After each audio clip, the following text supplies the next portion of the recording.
आज महाराष्ट्र और झारखंड में विधानसभा चुनाव का मतदान समाप्त हो गया। परिणाम शनिवार को आएंगे, लेकिन इससे पहले सभी एग्जिट पोल्स के आंकड़े भी सामने आ रहे हैं। तो आइए जानते हैं कौन एग्जिट पोल क्या कहता है। तो सबसे पहले नमस्कार, आप देख रहे हैं न्यूज़ और मैं आपके साथ विपिन। आज महाराष्ट्र और झारखंड में विधानसभा चुनाव का मतदान समाप्त हो गया। सभी के एग्जिट पोल भी लगभग आ चुके हैं और अधिकतर एग्जिट पोल में कांटे की टक्कर दिखाई गई है, लेकिन साथ ही बीजेपी का नेतृत्व वाला गठबंधन ही दोनों राज्यों में आगे है। महाराष्ट्र में बीजेपी के नेतृत्व वाले महायुति गठबंधन और झारखंड में बीजेपी के नेतृत्व वाले एनडीए को बढ़त का अनुमान लगाया गया है। 288 सीटों वाली महाराष्ट्र विधानसभा में जीत के लिए 145 सीटों की जरूरत है। वहीं 81 सीटों वाली झारखंड विधानसभा में बहुमत का आंकड़ा 41 सीटों का है। निर्वाचन आयोग के मुताबिक महाराष्ट्र विधानसभा चुनाव में शाम 5 बजे तक 58.22% और झारखंड चुनाव में शाम 5 बजे तक 67.59% मतदान हुआ है। अब जानते हैं महाराष्ट्र के एग्जिट पोल क्या कहते हैं। मैट्राइज एग्जिट पोल में महाराष्ट्र चुनाव में महायुति गठबंधन को बहुमत का अनुमान जताया है। इस पोल में महायुति को 150 से लेकर 170 सीटें, वहीं महाविकास आघाड़ी को 110 से 130 सीटें मिलने का अनुमान लगाया है।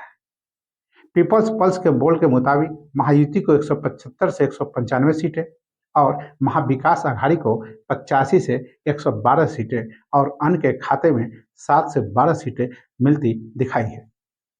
पी मार्क ने महायुति को 137 से लेकर 157 सीटें और महाविकास आघाड़ी को 126 से 146 सीटें जीतने का अनुमान लगाया है।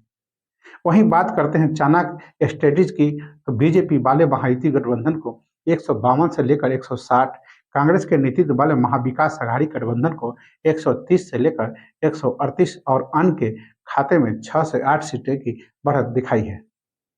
बात करते हैं पॉल डेरी के अनुमान में महायुति को 122 से लेकर 186 सीटें, महाविकास आघाड़ी को 69 से लेकर 121 सीटें और अन्य के खाते में 12 से 29 सीटें मिलने का अनुमान लगाया है। टाइम्स नाउ जेवीसी ने महायुति के खाते में 150 से 167, महाविकास आघाड़ी को 107 से 125 और अन्य के खाते में 13 से 14 सीटों का आंकड़ा दिखाया है। वहीं उसके उलट कुछ पोलों में दोनों गठबंधन के बीच कांटे की टक्कर भी दिखाई गई है। दैनिक भास्कर के पोल में महायुति को 125 से लेकर 140, महाविकास आघाड़ी को 135 से 150 और अन्य को 20 से 25 सीटें दी गई है। लोकशाही मराठी रुद्र के पोल के में अनुमान लगाया गया है कि महायुति को 128 से लेकर 142 सीटें, महाविकास आघाड़ी को 125 से 140 सीटें और अन्य को 18 से 23 सीटें मिलेगी। अब बात करते हैं झारखंड राज्य की। वहां विधानसभा चुनाव के बाद क्या कहता है वहां का एग्जिट पोल। झारखंड को लेकर सामने आए लगभग सभी एग्जिट पोल्स में बीजेपी के नेतृत्व वाले एनडीए की जीत का अनुमान लगाया है। मैट्राइज एग्जिट पोल में एनडीए को 42 से 47 सीटें, वहीं जेएमएम के नेतृत्व वाले इंडिया गठबंधन को 25 से 30 सीटें और अन्य के खाते में 1 से 4 सीटें मिलने का अनुमान लगाया है। बात करते हैं चाणक्य स्ट्रेटेजी के, तो पोल में एनडीए को 45 से 50, इंडिया गठबंधन को 35 से 38 और अन्य के खाते में 3 से 5 सीटें मिलने का अनुमान है। पीपल्स पल्स में एग्जिट पोल में एनडीए को 44 से 53 सीटें, इंडिया गठबंधन को 25 से 37 सीटें मिलने का अनुमान है। टाइम्स नाउ जेबीसी में झारखंड की 40 से 44 सीटों पर एनडीए, 30 से 40 सीटों पर इंडिया गठबंधन को आगे दिखाया है। वहीं अन्य को 1 सीट की बढ़त दिखाई है। एक्सिस माई इंडिया ने बाकी एग्जिट पोल से उलट झारखंड में इंडिया गठबंधन की सरकार बनने का अनुमान लगाया है। इसमें इंडिया गठबंधन को 53 और एनडीए को 25 सीटों पर जीतते हुए दिखाया गया है। इसके अलावा झारखंड लोकतांत्रिक क्रांति मोर्चा जेएलकेएम को 2 और अन्य को 1 सीटें दी गई है।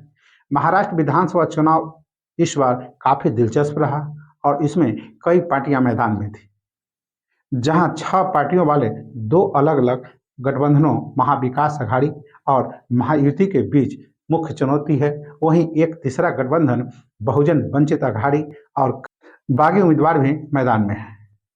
महाराष्ट्र विधानसभा चुनाव में एक ही चरण में 20 नवंबर को मतदान हुआ और 23 नवंबर को मतगणना होगी। महाराष्ट्र विधानसभा चुनाव में कुल 288 सीटें हैं। जीत का आंकड़ा छूने के लिए किसी भी दल को 145 सीटों की जरूरत पड़ती है। साल 2019 में हुए विधानसभा चुनाव के आंकड़ों पर नजर रखें तो बीजेपी को 105, शिवसेना को 56, एनसीपी को 54 और कांग्रेस को 44 सीटें मिली थी, जिसके बाद शिवसेना, एनसीपी और कांग्रेस ने साथ मिलकर सरकार बना ली थी। हालांकि यह गठबंधन की सरकार ज्यादा दिन तक नहीं चल सकी। साल 2022 के जून में शिवसेना के आपसी विवाद के कारण एकनाथ शिंदे शिवसेना के एक गुट के साथ अलग हो गए। वहीं अजित पवार भी एनसीपी के एक गुट को अपने साथ ले आए और दोनों ने बीजेपी के साथ मिलकर नई सरकार बना ली। झारखंड विधानसभा चुनाव में 2 चरणों में 13 और 20 नवंबर को मतदान हुआ है। इसके नतीजे 23 नवंबर को आएंगे। झारखंड में इंडिया गठबंधन और एनडीए के बीच सीधा मुकाबला है। महागठबंधन में झारखंड मुक्ति मोर्चा के अलावा कांग्रेस, राजद और वाम दल हैं। भाजपा के नेतृत्व वाले एनडीए में आजसू, जनता दल यू और एलजेपी शामिल हैं। 81 सीटों वाले झारखंड विधानसभा में बहुमत का आंकड़ा 41 है। साल 2019 में विधानसभा चुनाव में जेएमएम को 30, कांग्रेस को 16, आरजेडी और सीपीएम को एक सीट मिली थी। इस गठबंधन ने सरकार बनाई। वहीं बीजेपी को 25 सीटें मिली थी। राज्य की कुल 81 सीटों में जेएमएम के गढ़ माने जाने वाले संथाल परगना के 18 सीटों और कोल्हान प्रखंड के 14 विधानसभा सीटों पर लोगों की नजर है। साल 2019 विधानसभा चुनाव में संथाल परगना की 18 सीटों में भाजपा सिर्फ 3 पर जीत हासिल कर पाई थी। वहीं कोल्हान प्रमंडल की 14 सीटों पर भाजपा का खाता भी नहीं खुला था। इस बार भी 32 सीटों पर सबकी नजर रहेगी। ऐसा इसलिए भी है क्योंकि झारखंड आंदोलन में हेमंत सोरेन के पिता शिवी सोरेन के मजबूत साथी रहे चंपई सोरेन को कोल्हान टाइगर के नाम से जाना जाता है और माना जा रहा है कि चंपई कोल्हान की सीटों को भाजपा के पक्ष में लाने में अहम भूमिका अदा कर सकते हैं। साल 2019 में विधानसभा चुनाव में जेएमएम को 30, कांग्रेस को 16, आरजेडी और सीपीएम को एक सीट मिली थी। इस गठबंधन ने सरकार बनाई। वहीं बीजेपी को 25 सीटें मिली थी। तो बस अभी के लिए इतना ही।